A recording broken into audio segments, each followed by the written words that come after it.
ভাৰতলৈ স্বাধীনতা হোৱাৰ পিছত ভাৰতৰ নিজৰ খবৰ আৰম্ভণি কৰিছিল দূৰদৰ্শনে 1965 চনত। ইয়াত দিনটোত মাত্ৰ দুবাৰ বা তিনিবাৰহে খবৰ দিয়া হৈছিল।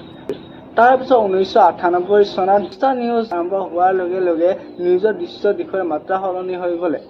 ষ্টাৰ নিউজে এই নিউজৰ সম্প্ৰচাৰ আৰম্ভ কৰিছিল যদিও এই নিউজৰ সংবাদৰ দায়িত্ব দিছিল NDTV আৰু সেয়েহে ভাৰতৰ 24 ঘণ্টা নিউজ চেনেল হিচাপে NDTV কোৱা হয় যদিও ই স্বাধীনভাৱে সংবাদ সংস্থা নাছিল। তাৰপিছত 1999 চনত জি নিউজ আহিল আৰু এই জি নিউজে আছিল ভাৰতৰ স্বাধীনভাৱে সম্প্ৰচাৰণ হোৱা হিন্দী নিউজ চেনেল হিচাপে।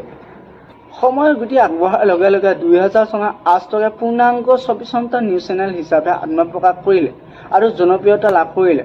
2003 চনত NDTVয়ে নিজৰ স্বাধীন চেনেল আৰম্ভ কৰিলে। NDTV 24x7 ইংৰাজীত আৰু NDTV ইণ্ডিয়াই হিন্দীত। সেয়ে কোৱা হয় যে ভাৰতৰ প্ৰথম নিউজৰ সম্প্ৰচাৰণ কৰিছিল দূৰদৰ্শনে, কিন্তু 24 ঘণ্টা নিউজ চেনেল হিচাপে আছিল ষ্টাৰ নিউজে NDTVৰ সহযোগত। আৰু প্ৰথম হিন্দী স্বাধীনভাৱে আৰম্ভ হোৱা হিন্দী নিউজ চেনেল আছিল জি নিউজ আৰু ইয়াৰ পিছতে বিভিন্ন সংবাদ সংস্থা আৰম্ভণি হ'বলৈ ধৰিলে।